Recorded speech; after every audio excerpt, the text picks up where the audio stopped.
Let's say someone is feeling unappreciated and they want to be appreciated. It feels so good when someone holds you as their object of attention and adores you or appreciates you. But they're not feeling that. They're seeing others get it, but they're not feeling it. They sort of have their tail between their legs, and things aren't going that well for them, and they're feeling sort of down and out, and like things are unfair, and people aren't treating them like they want to be treated, and on it goes.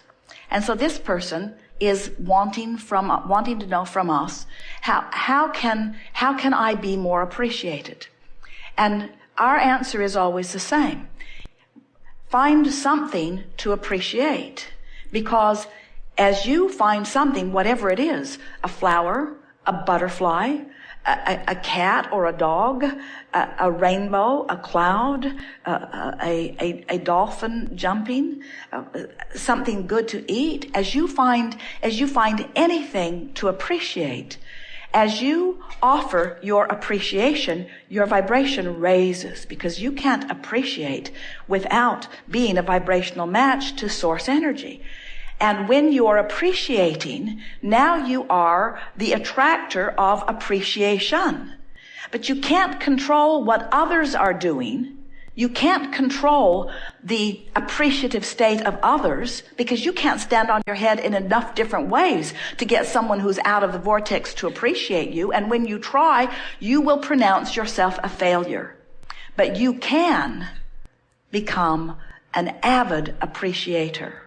And what you begin to discover is it was never someone else's appreciation of you that you were looking for. It was your alignment with the energy of love, with the energy of source, with the energy of appreciation. That's what fills you up, you see. You get so full of it that it doesn't matter to you what others are flowing to you, other than it is so delicious to be the recipient of someone's appreciation, because it means they're in the vortex. So it turns out you can't be selfish. You can't adore appreciation from another and separate yourself from your gladness of their alignment, you see. You see how it works? You cannot be an appreciator without being appreciated. And it turns out it's being the appreciator that matters most, you see. That's why your inner being stands in a state of never-ending appreciation and adoration of that which you are, has practiced the vibration of that so eternally that that is all that can be offered from the source within you. And when you find a different vibrational stance, then you separate yourself from that. And then we come along and say, we want you to be so selfish that you care about aligning with that energy that creates worlds. And then, like your inner being, you become an uplifter. Only you're like the satellite dish that's beamed in a little closer, you see. In other words, the giving puts you in the vibrational stance of the receiving. But if you've got your sights on receiving and you're not in alignment, it can't come to you. And that's when you start making claims of deprivation, you see. There are so many people standing outside the vortex asking others to help them, not understanding that anyone who does help them when they're outside the vortex has to come outside the vortex with them. And so the help doesn't go on very long before it begins to be resented. That's why needy people will suck you dry of your alignment, you see. What we want for you is your alignment with your power. We want not to create for you. We want you to discover your own creative power.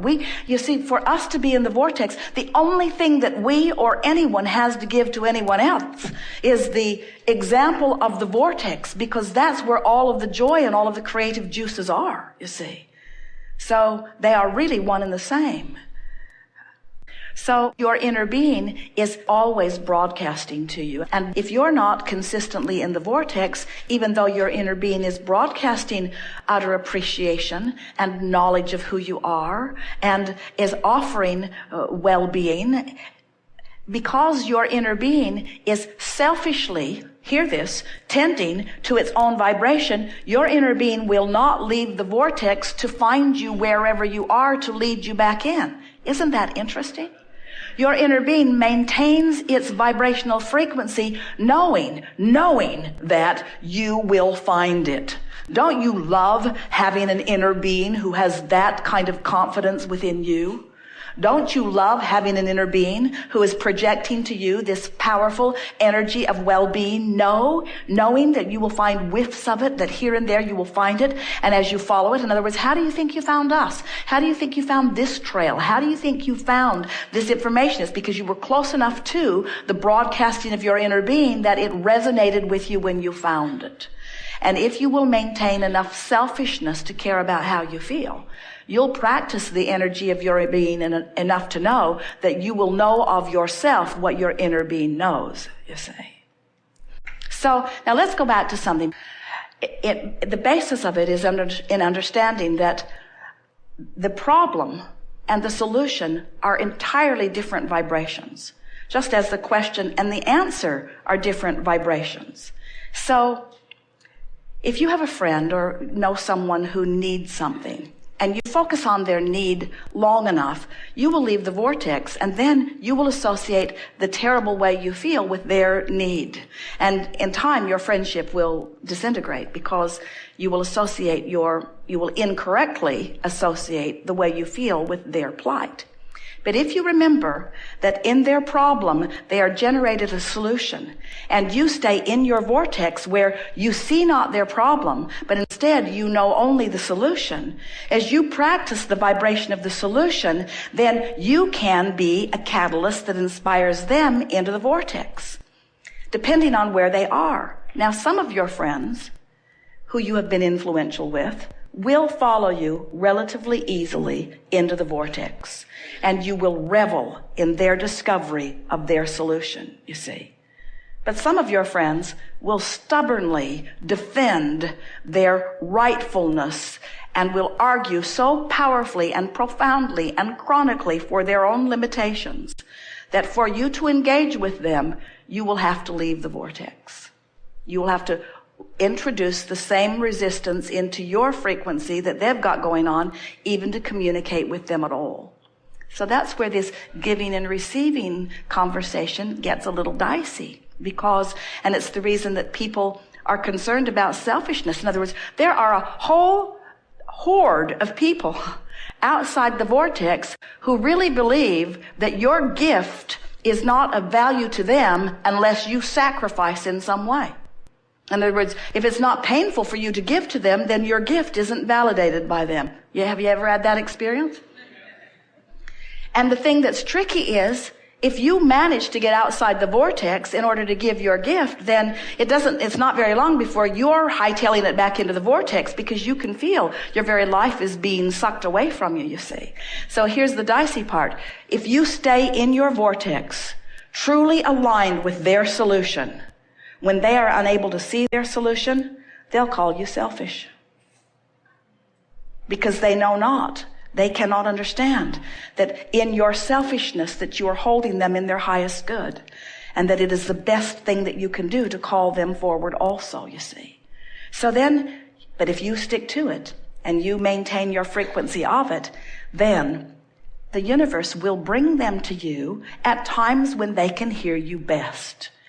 And as you begin to revel in their solutions consistently, in time, they will begin to hear it.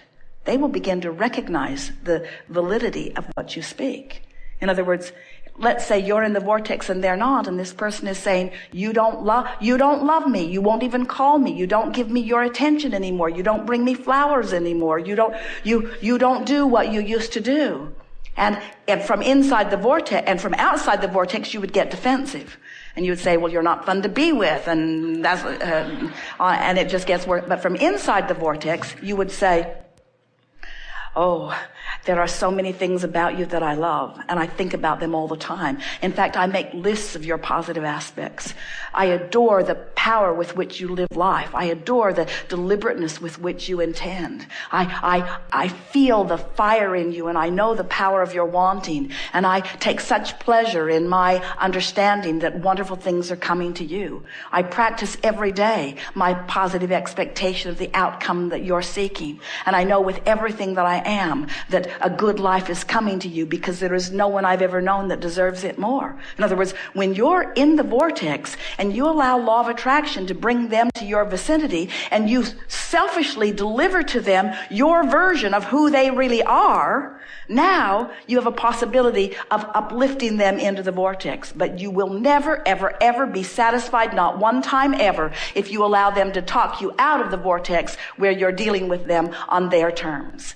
And so if we were standing in your physical shoes, we would give up the word selfish and we would replace it with the word aligned. We would give up the word selfish and we would replace it with the word empowered. We would give up the word selfish and we would replace it with the word all that I am, with the whole of who I am, with the vortex of who I am.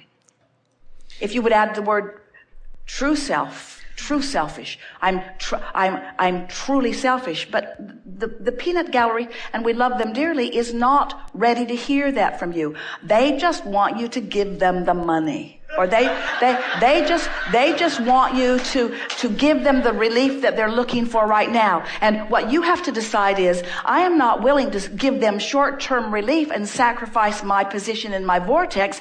I am after their long-term relief. I'm after their long-term relief. Jerry said for years, Abraham, what's in this for you? What do you want? And we explained in many different ways that we are teachers of energy and alignment. But what we are really teachers of is allowing. We are teaching you to allow yourself the fullness of all that you've become. Because we know that all of your pleasure and all of your love and all of your joy and all of your satisfaction and all of your appreciation and all of your zest for life and all of your clarity and all of your friskiness comes from your alignment with the fullness of who you are. And nothing else even comes close to satisfying it. So there are a lot of people that try to fill that gap with stuff. They buy one more thing and bring it home, or eat something, or snort something, or shoot something, or drink something. In other words, they want relief from resistance. But we know that you want far more than relief from resistance. You want the fullness, the full embracing of the fullness of who you are. You are creators with the power to create worlds flowing through you, you see. And nothing less than that will ever be satisfying for you. So yes, you could say we are emphatically, stubbornly holding our vision of who you are. But it's not a vision that we made up. It's a vision that you made up. It's your creation that we are holding tight to, you see. You see it all fits together?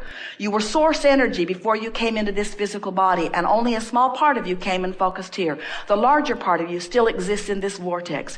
As you explore the contrast, knowing what you don't want, knowing what you do want, you launch these rockets, which your inner being, and that's where we stand. We stand inside this vortex, holding steady the vibrational stance of all that you've asked for as you incrementally increase your vortex, as the capacity of who you are continues to increase. We hold steady to that vision.